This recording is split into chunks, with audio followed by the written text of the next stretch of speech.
ஐந்து கரத்தனை யானை முகத்தனை இந்திரம்பரை போலும் ஈற்றனை நந்தி மகந்தனை நாண கொழுந்தனை புந்தியில் வைத்தடி போற்றுகின்றேனே.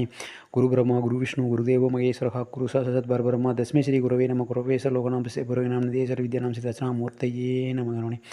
வணக்கம். நான் பொன்லோகநாம் ஜோதிடர் குடும்பத்திலிருந்து பேசுகிறேன். இன்றைய தினம் நாம் எதை பற்றி பார்க்கலாம் அப்படின்னா, அதாவது ஒருத்தருக்கு வந்து படிக்க படிக்க தூக்கம் வந்துடுது. நிறைய பேர் நல்லா படிப்பாங்க. ஒருத்தருக்கு வந்து நல்லா படிப்பாங்க. அவங்க என்ன இரவு பகல் பார்க்காம எப்போ பார்த்தாலும் படிச்சுக்கிட்டே இருப்பாங்க. ஒரு சிலர் பேர்த்துக்கு வந்து படிக்கிறது ரொம்ப பிடிக்கும். ஒரு சில பேர்த்துக்கு படிக்கிறதே பிடிக்காது. ஒரு சில பேர்த்துக்கு வந்து புத்தகத்தை எடுத்து வச்சால் நல்லா தூங்காமல் அப்படியே அந்த ஒரு ஒரு கதையோ அல்லது ஒரு பாடமோ ஏதோ ஒன்று வந்து கடைசி வரைக்கும் அதை முடிச்சுட்டு தான் வைப்பாங்க. அந்த மாதிரியான அமைப்பு ஒரு சில பேர்த்துக்கு இருக்கும். ஒரு சில பேர்த்துக்கு வந்து புத்தகத்தை எடுத்து வச்சாவே இப்போ 5 நிமிஷம் பார்த்தா போதும், அழகாக தூக்கம் வந்துடும். அதை அப்படியே தூங்கிடுவாங்க. புத்தகத்தை மேலே வச்சுக்கிட்டு அப்படியே தூங்கிடுவாங்க. காலையில் அல்லது கொஞ்சம் நேரம் கழிச்சோ அல்லது காலையிலேயோ எந்திரிச்சு பார்த்தா தான் தெரியும் அப்படியே தூங்கியிருக்கிறாங்க அப்படிங்கிறது அவங்களுக்கு தெரியும். அந்த மாதிரியான வந்து காரணம் அது அப்படி ஒரு இதுவும் இருக்கிறாங்க. அப்படி ஒரு இது வந்து மனம் படைத்தவர்களும் இருக்காங்க. மனம்னு சொல்ல முடியாது, அப்படி ஒரு அமைப்பு படைத்தவர்களும் இருக்கிறாங்க அப்படின்னு சொல்லலாம். இது வந்து ஏன் அப்படி நடக்குது அப்படின்னா, இதை ஜோதிட ரீதியாக ஏன் அப்படின்னு கேட்டோம்னா, அதாவது படிப்புக்கான கிரகம் புதன். படிப்பு, அதாவது ஒரு மனப்பாடம் செய்கிறது, இதுக்கான கிரகம் வந்து புதன். அதாவது புத்திசாலித்தனத்துக்கு உண்டான கிரகம் புதன். அப்போ அந்த புதன் நல்லா இருக்கிற பட்சத்தில் ஒருத்தருக்கு வந்து நல்லா படிக்கக்கூடிய தன்மை ஏற்படும், மனப்பாடம் ஏற்படும். அவர்கள் எதையும் சீக்கிரமாக மைண்டில் ஏற்றிக்குவாங்க. ஒரு தடவை பார்த்தாலே அதை வந்து அவங்க மைண்டில் வச்சுக்குவாங்க. எப்போ பார்த்தாலும் அவங்களால எடுத்து பயன்படுத்த முடியும். ப்ரெசன்ஸ் ஆஃப் மைண்ட் அவங்களுக்கு அதிகமாக இருக்கும் அப்படின்னு சொல்லுவோம். இது வந்து நார்மலாக வந்து எல்லாத்துக்கும் அமையாது. ஒரு சில பேர்த்துக்கு இதில் சூரியன் புதன் சேர்ந்திருந்தால் புதனாதித்யம்ங்கிற அமைப்பில் நல்லாவே படிப்பாங்க அப்படிங்கிறது ஒரு அமைப்பு. இதே மாதிரியே இந்த சூரியன் புதன் சேர்ந்துருக்கிறது நல்ல அமைப்பு. அந்த மாதிரியான அமைப்பு இருந்தால் நல்லா படிப்பாங்கங்கிறது.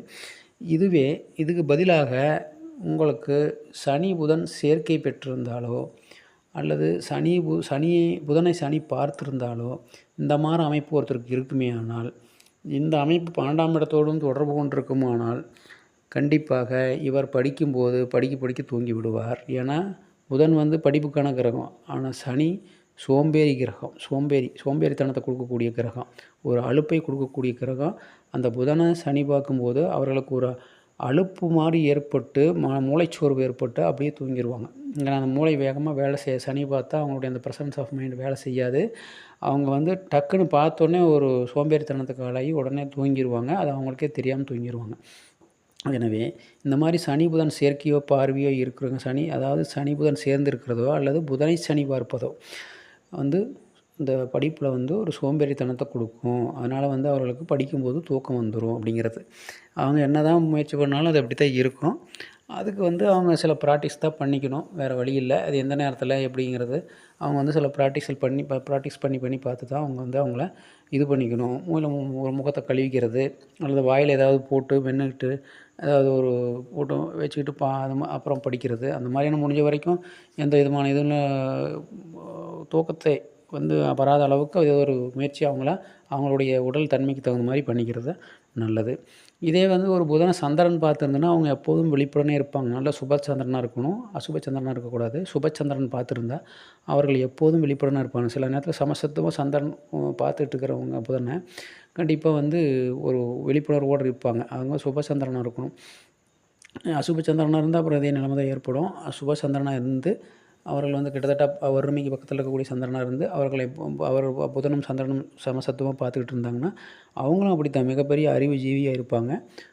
நமக்கு தெரியும், வீர சிவாஜி அவர்களுக்கெல்லாம், மராட்டிய சிவாஜிக்கெல்லாம் அந்த மாதிரி அமைப்பு இருந்திருக்கு. அதனால் வந்து கண்டிப்பாக அந்த மாதிரி அமைப்பு உள்ளவர்கள் நல்லா படிக்கக்கூடிய இது இருக்கும். அவர்களுக்கு வந்து அதை படிக்கணுங்கிற ஒரு வெறி எப்போவுமே இருந்துக்கிட்டே இருக்கும். எந்த புத்தகத்தை கொடுத்தாலும் கொஞ்ச நேரத்தில் படித்து முடிச்சுருவாங்க. அதனுடைய எல்லாம் மனப்பாடம் பண்ணிடுவாங்க, மனசில் ஏற்றிடுவாங்க. அதனால் வந்து அந்த புத்தகத்தையெல்லாம் படிச்சுட்டு ஏதாவது புத்தகம் இருக்குதான்னு கேட்கக்கூடிய அளவுக்கு இருப்பாங்க.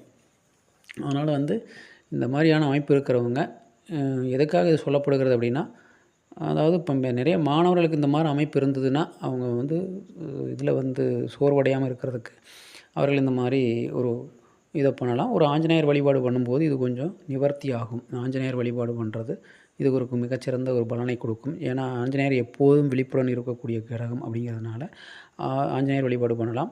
இது சூரிய வழிபாடு பண்ணலாம். ஏன்னா சூரியன் தான் வந்து ஒரு ஒரு விழிப்புடன் இருக்கக்கூடிய கிரகம் அப்படிங்கிறதுனாலையும், அவர் தான் ஒரு குரு மாரி அப்படிங்கிறதுனாலையும், அவர் வந்து நல்லபடியாக அந்த இதை பண்ணணுன்னாலும் நல்லாயிருக்கும்.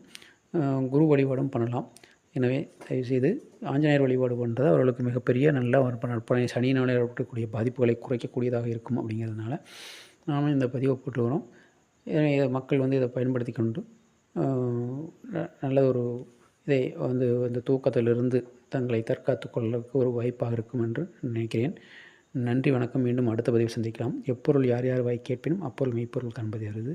வணக்கம். மீண்டும் சந்திப்போம்.